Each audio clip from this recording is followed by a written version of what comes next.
बच्चों इस आंतरिक प्रश्न का उत्तर आप यहाँ से लगाइए सेकंड पैराग्राफ में।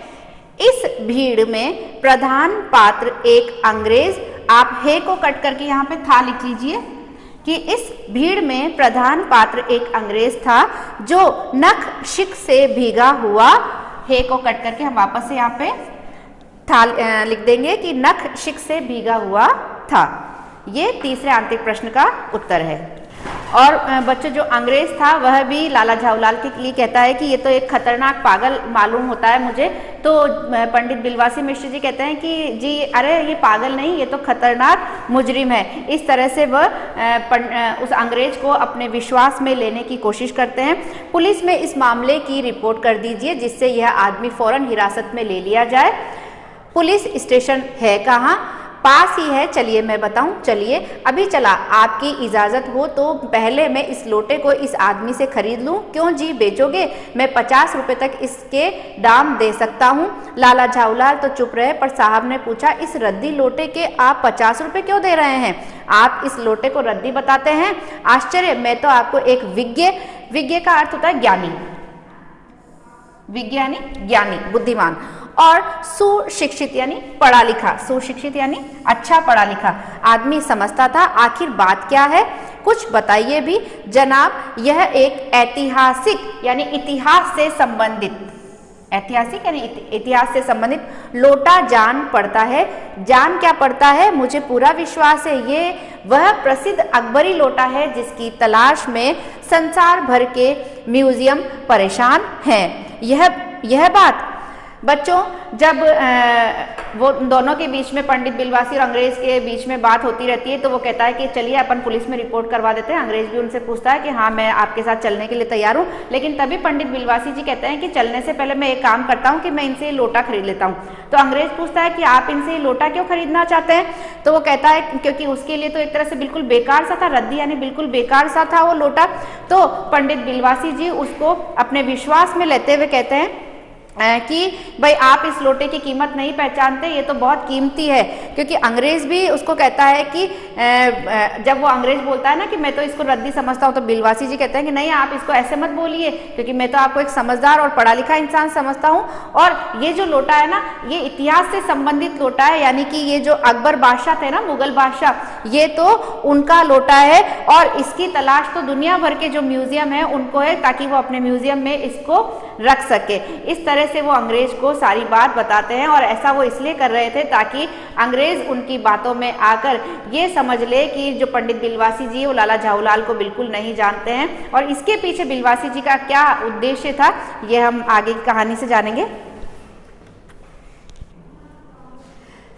जी जनाब, 16वीं शताब्दी की बात है।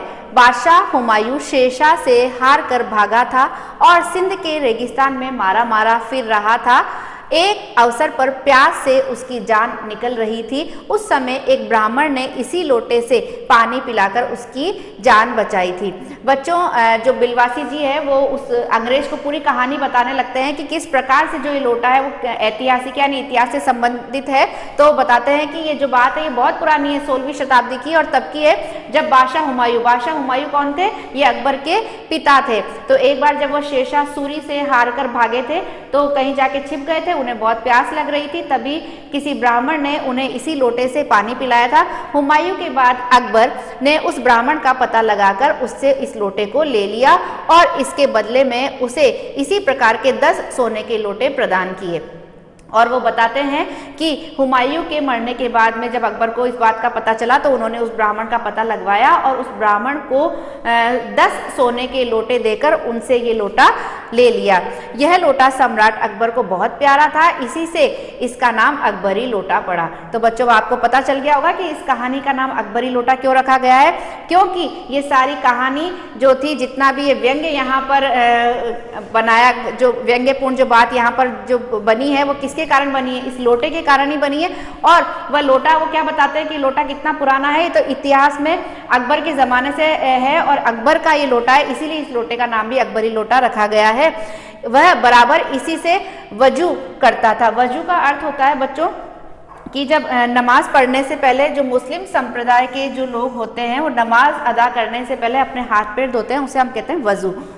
सन 57 तक इसके शाही घराने में रहने का पता है, पर इसके बाद लापता हो गया। कलकत्ता के म्यूजियम में इसका प्लास्टर का एक मॉडल रखा हुआ है। पता नहीं ये लोटा इस आदमी के पास कैसे आया। म्यूजियम वालों को ये पता चले तो फैंसी दाम देकर खरीद ले जाएं। फैंसी दाम यानी कि मुंह मांगे दाम देकर वो खरीद के ले जाएं। इस प्रकार से जो बिलवासी जी है वो अंग्रेज को उस लोटे से संबंधित सारी कहानी सुनाते हैं कि पता नहीं ये इसके पास, लाला झाऊलाल के पास कैसे आ गया। इस विवरण को सुनते सुनते साहब की आंखों पर लोभ और आश्चर्य का ऐसा प्रभाव पड़ा कि कोड़ी के आकार से बढ़कर कोड़ी के आकार से बढ़कर पकौड़ी के आकार की हो गई। उसने बिलवासी जी से पूछा, तो आप इस लोटे का क्या करिएगा? मुझे पुरानी और ऐतिहासिक चीज़ों के संग्रह का शौक है। यानी कि जब बिलवासी जी से, पंडित बिलवासी के मुंह से अंग्रेज उस लोटे से संबंधित ऐसी कहानी सुनता है तो वो बहुत आश्चर्यचकित होता है और उसके मन में भी कहीं ना कहीं लोभ आ जाता है और वो पूछता है कि आप इसका क्या करेंगे? तो वो कहते हैं कि मुझे पुरानी और ऐतिहासिक यानी कि इतिहास से संबंधित चीज़ों का संग्रह यानी उनको एकत्रित करने का शौक है। मुझे भी पुरानी और ऐतिहासिक चीज़ों के संग्रह करने का शौक है।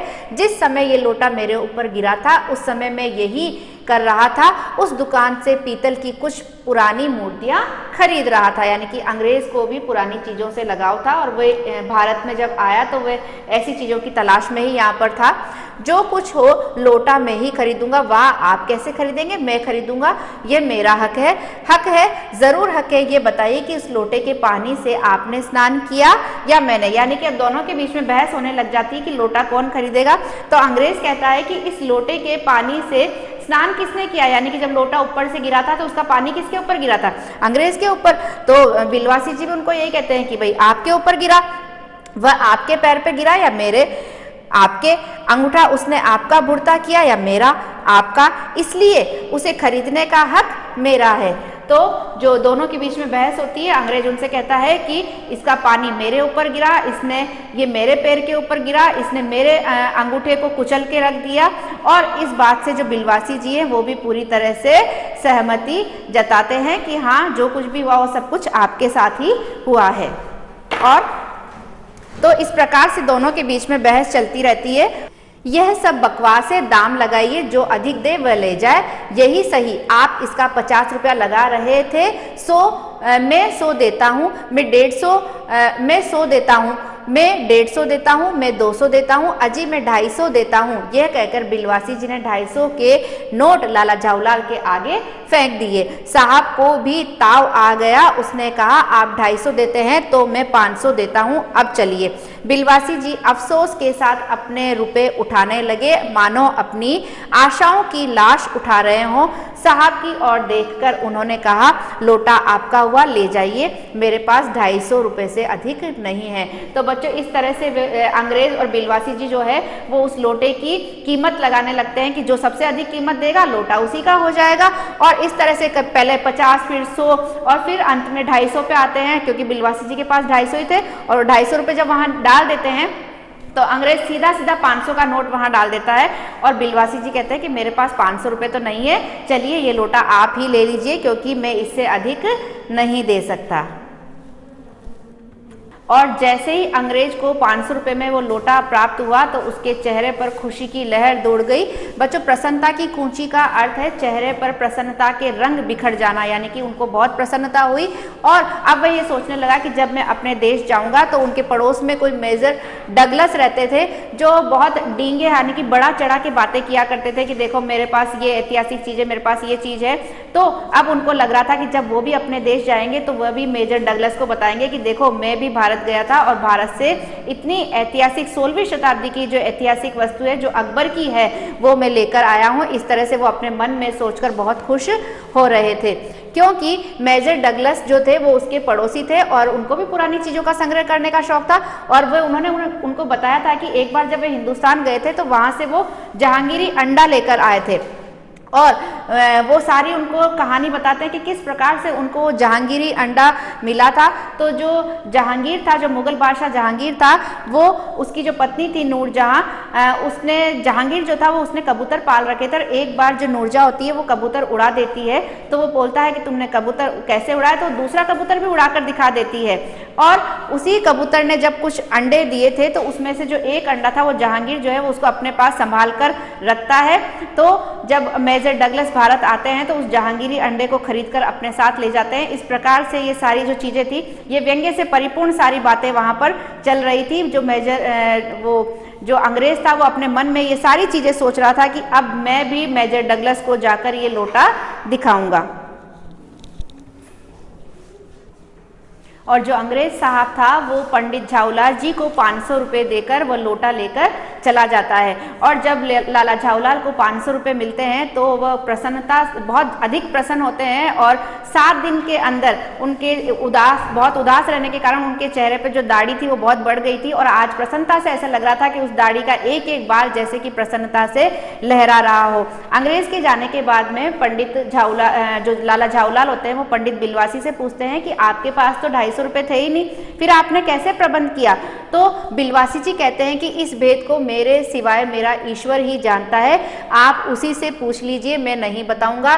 पर आप चले कहाँ? अभी मुझे आपसे काम है 2 घंटे तक। 2 घंटे तक? हाँ, और क्या, अभी मैं आपकी पीठ ठोक कर शाबाशी दूंगा, 1 घंटा इसमें लगेगा, फिर गले लगाकर धन्यवाद दूंगा, 1 घंटा इसमें भी लग जाएगा। अच्छा, पहले 500 रुपये गिनकर सहज लीजिए।